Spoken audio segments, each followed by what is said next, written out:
I love to hate cats. I come from a family that doesn't particularly care for cats. In fact, my mom not only dislikes cats very much, but she has an actual cat phobia. And like any good old-fashioned familial conditioning, that fear has been passed down to me. And despite my best efforts to avoid these creatures, somehow they have highlighted some pretty important moments in my life. The very first conversation I had with my husband was regarding cats. In 2009, my sister's dog had a litter of puppies, and his family took my favorite one. I don't remember exactly what I said, but I sent him a message on Facebook saying something along the lines of, "I'm so happy for you guys, she's the best." I do, however, remember exactly what my husband said to me. It was one sentence, and it read, "I'm more of a cat person." And I thought to myself, this guy is rude and he's a cat person. That's 2 strikes. But my husband also happens to be tall, dark, and handsome, so what are you gonna do? A year later, we started dating. And things got pretty serious, and we started to spend a lot of time together. And as a result, I spent a lot of time with his cat, Frank.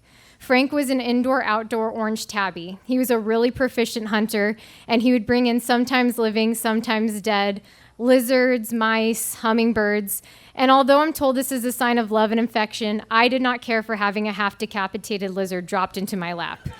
And this was like immersion therapy for me. I was having reoccurring nightmares that thousands of cats were coming in from every window and door of my house, gonna scratch off my face. But I had to make a decision. I was falling in love with this rude cat guy, and Frank came along with him. So I decided to learn about Frank. And as I learned about him, my fear started to lessen, and we developed a bond. He would greet me at the door when I would walk in and roll around on his back. It was pretty cute. I would give him my shoes to indulge his weird shoe fetish. He would meow and scratch incessantly at my door at 4 a.m. to let me know he wanted his food bowl topped off. And as time went on, our bond grew stronger, and he really became my first cat friend. In 2015, I got a call from a dear childhood friend of mine, Matt. And I don't have enough time to tell you all the things I'd like to tell you about Matt, but I'd like to highlight my favorite qualities about him. Magnetic, hilarious, intelligent, and I love to spend time with him. And I'll never forget it. I was pacing around IKEA as he was explaining to me that he hadn't been feeling well, and he went to the doctor.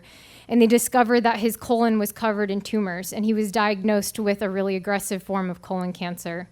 And I know there's many of you out there that can empathize with the feeling of your gut dropping and desperately wanting to do or say something to make something go away, and there's nothing. He had a girlfriend that uprooted her life in Los Angeles to be here with him during his course of treatment. And I started to feel a real push and pull. The push of wanting to spend all the time that I could with my friend and tell him everything I was thinking and feeling, and the pull of not wanting to be intrusive during a sensitive time. I didn't want to take away time that he could be spending with other people, and I did not want to remind my friend that he was sick. So I was reserved to keeping it really light and checking in. Hey, how's it going? Thinking of you, praying for you. Let me know if you need anything. And that was it. And in 2017, Matt died, and I was devastated. And I felt this deep feeling of regret at not having had the opportunity, but more importantly, the courage to have told my friend how much he meant to me while he was here. I didn't tell him that I loved him. I didn't tell him that he had changed my life for the better.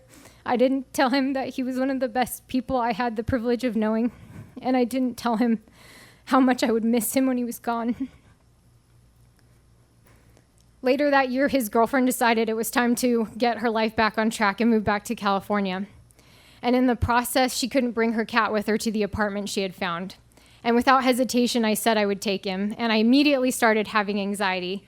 Because while I knew and liked Frank, my husband's cat, I was not sold on cats. I was still really scared of them, and I had visions of this thing coming into my life and being really mean and destroying my house. But I did it without hesitation because it felt like something I could grab onto, something that I could do for my friend by lightening the load for someone that had loved and cared for him during his time of need.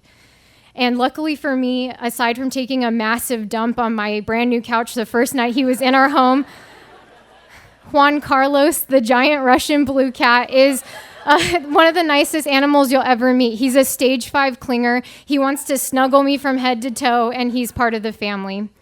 In the fall of last year, Frank got really sick, my husband's cat, my first cat friend, and he was dying of kidney failure. And we had to take him to the vet for that awful vet appointment that I had only ever heard about. My husband and I drove home with our empty pet carrier. We crawled into bed with Juan Carlos. I thought about my friend Matt, I thought about Frank, and I cried. I cried over a cat. I cried over one cat as I was deeply comforted by another, and now I hate to love cats. Thank you.